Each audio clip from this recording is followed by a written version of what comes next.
مدرب السنغال يشعل الأجواء قبل موقعة مصر.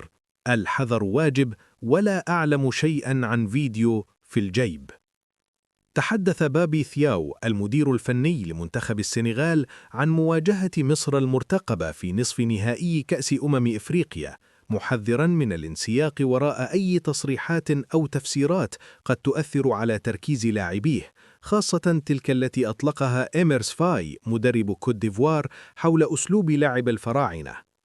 وقال ثياو خلال المؤتمر الصحفي قبل اللقاء: لوصف أسلوب منتخب مصر يمكنني القول إن الحذر واجب. نحن نواجه أحد أكثر منتخبات القارة خبرة، وعلينا أن نستعد بصرامة شديدة لتفادي أي تشتت قد يفقدنا التركيز. وأضاف: لا توجد مباراة خاصة بيني وبين حسام حسن، إنها مواجهة نصف نهائي بين السنغال ومصر، وسنبذل كل ما لدينا للوصول إلى أبعد نقطة ممكنة في البطولة. وتطرق مدرب أسود التيرانجا إلى سيناريو المباراة قائلاً: استعددنا لكل الاحتمالات بما في ذلك ركلات الترجيح. آخر مواجهتين لنا أمام مصر انتهتا بهذه الطريقة، وهو أمر لا يمكن استبعاده.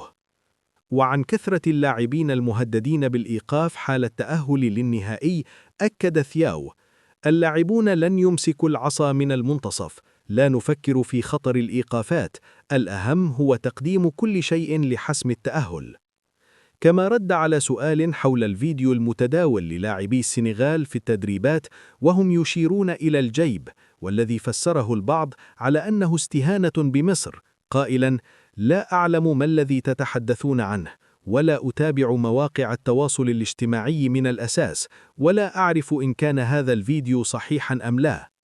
واختتم ثياو تصريحاته بالتعليق على وجود 4 مدربين وطنيين في نصف النهائي، قائلاً: مصيري الشخصي غير مهم، الأهم هو السنغال.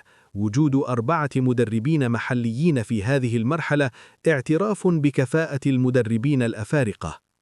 يذكر أن بابي ثياو تولى تدريب منتخب السنغال في ديسمبر 2002 خلفاً لآليو سيسي الذي توج بلقب إفريقيا 2021 على حساب مصر بركلات الترجيح.